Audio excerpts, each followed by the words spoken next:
नमस्कार, मैं सुरभि और आप देख रहे हैं एक्सप्रेस न्यूज भारत। राजधानी लखनऊ की इको गार्डन में हमारी एक्सप्रेस न्यूज भारत की टीम पहुंची, जहां उत्तर प्रदेश ग्रामीण आजीविका मिशन के कर्मचारियों का पिछले कई दिनों से लगातार धरना प्रदर्शन जारी है।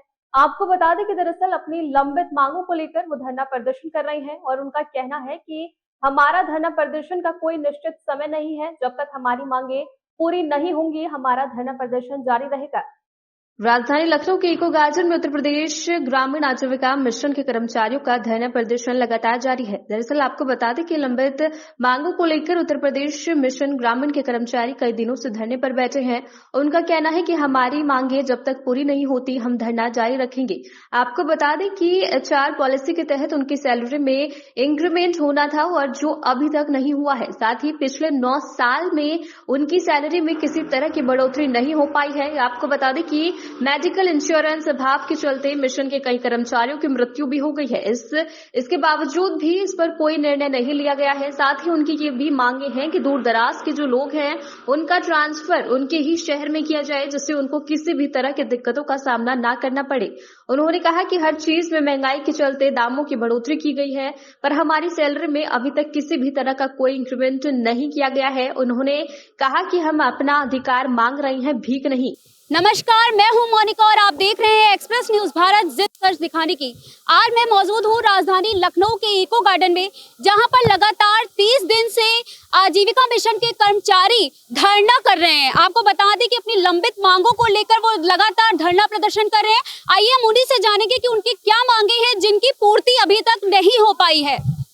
मेरा नाम सुनील कुमार है, मैं जनपद अलीगढ़ में कार्यरत हूँ और हम यहाँ एचआर पॉलिसी जो लागू करवाने के लिए धरना स्थल पे 30 नवंबर से बैठे हुए हैं। इसमें पिछले 10 वर्ष हो गए हैं, 1 दशक जो है हमारी एचआर पॉलिसी लंबित है और जिस विज्ञप्ति के आधार पे हमने एनआरएलएम को ज्वाइन किया है वो पिछले 10 वर्ष हो गए हैं, 10 वर्ष हो गए, लेकिन अभी तक लागू नहीं हुई, जिसमें से 7% से 15% वार्षिक वृद्धि थी और मेडिक्लेम इंश्योरेंस था। और साथ ही साथ जो हमारे 600 से 800 किलोमीटर दूरी पे मिशन कर्मी साथी काम कर रहे हैं, वो अपने नियरेस्ट जनपद पे उनकी जो है ज्वाइनिंग होनी थी। साथ ही साथ जो हमारे पिछले 10,122 मिशन कर्मियों की भर्ती होनी थी, वो मात्र 3300 मिशन कर्मियों से ये एनआरएलएम का काम जो है चल रहा है पूरे उत्तर प्रदेश में।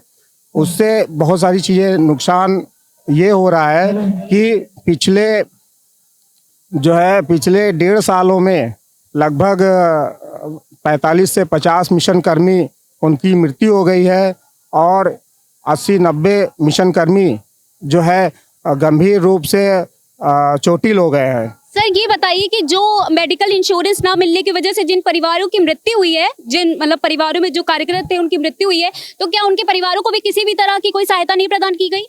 जी, यही मैं आपके माध्यम से, चैनल के माध्यम से कहना चाह रहा हूँ कि ये जो पिछले 1.5 साल में 50 से ज़्यादा साथियों की मृत्यु हो गई है, उनका किसी भी प्रकार के उनके परिवारों को कुछ भी लाभ नहीं मिला, क्योंकि अब वो इसके लिए आवेदन भी कर रहे हैं, लेकिन जो है मिशन मुख्यालय के आला अधिकारी साफ ये कहते हैं कि आपका इंश्योरेंस या मेडिक्लेम नहीं हो रखा है, इसलिए आपको किसी प्रकार का लाभ नहीं मिलेगा।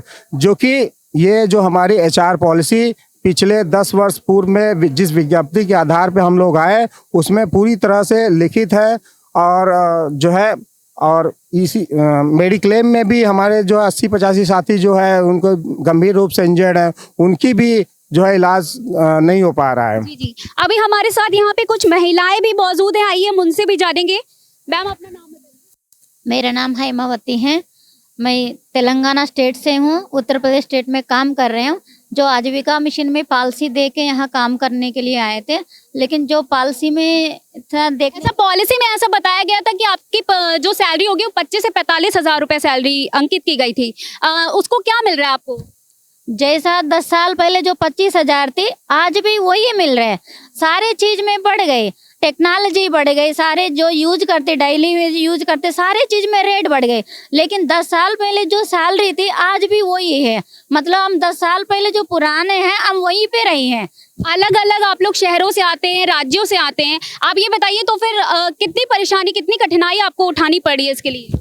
बहुत सारे परेशानी उठाने पड़ती है, क्योंकि अभी देखे तो हर चीज में महंगाई है, बहुत सारे चीज महंगाई है, पेट्रोल भी महंगा है, आने जाने में पेट्रोल लगता है, एलवेंस नहीं मिल रहे हैं हमको। गाड़ी एलवेंस, पेट्रोल के लिए एलवेंस मिलता था 2 साल पहले तक मिला था, अभी जो दिया जा रहा था वो भी कटौती कर दिया था। क्या लग रहा है कहाँ पर इसकी रोक हो रही है, आप बताइए मैम। रोक के लिए तो नहीं कह सकते हैं, लेकिन ये है कि जो हम लोगों की ज़रूरतें हैं, जिनके बेस पे हम लोग काम कर रहे हैं, या हम लोग का अपॉइंटमेंट जिन चीज़ों पे कराया गया था, आप उसी एचआर पॉलिसी के बेस पे नहीं चल पा रहे हैं।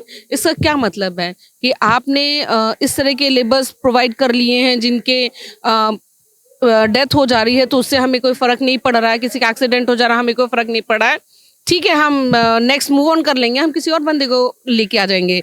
लेकिन जो अपनी फैमिली छोड़ करके आ रहे हैं, सब घर छोड़ के आ रहे हैं, और वो एक बेसिक सैलरी जो उनको मिलनी चाहिए या इंक्रीमेंट लगने चाहिए, वो सब भी नहीं लग रहे हैं।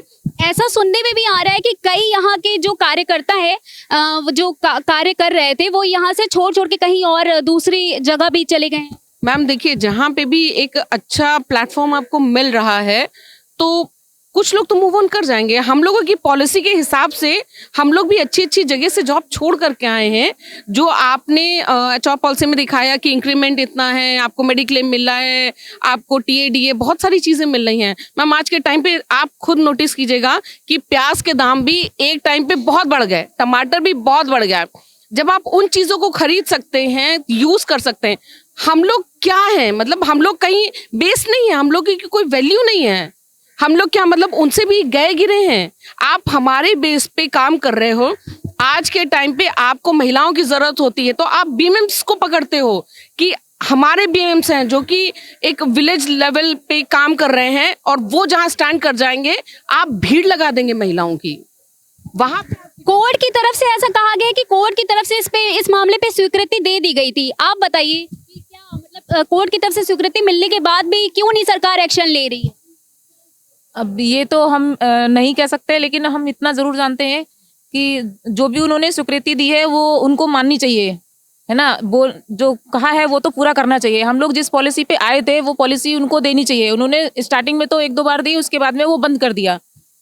तो देखिए आपने देखा कि अपने कितने ज्यादा दर्द में हैं यहाँ पे कर्मचारी, और उन्होंने बताया कि किस तरह से वो अपनी लंबित मांगों को लेकर के धरना प्रदर्शन कर रहे हैं, और उन्हें किसी भी तरह का कोई इंक्रीमेंट नहीं दिया गया है। इसमें कार्यरत जो वर्कर्स थे उनकी अभाव के चलते, जो मेडिकल इंश्योरेंस था उसके अभाव के चलते उनकी डेथ भी हो गई, पर उसके बावजूद किसी भी तरह का कोई निर्णय नहीं लिया गया। मेरे साथ कैमरा पर्सन अक्षत, मैं मोनिका, एक्सप्रेस न्यूज भारत, लखनऊ।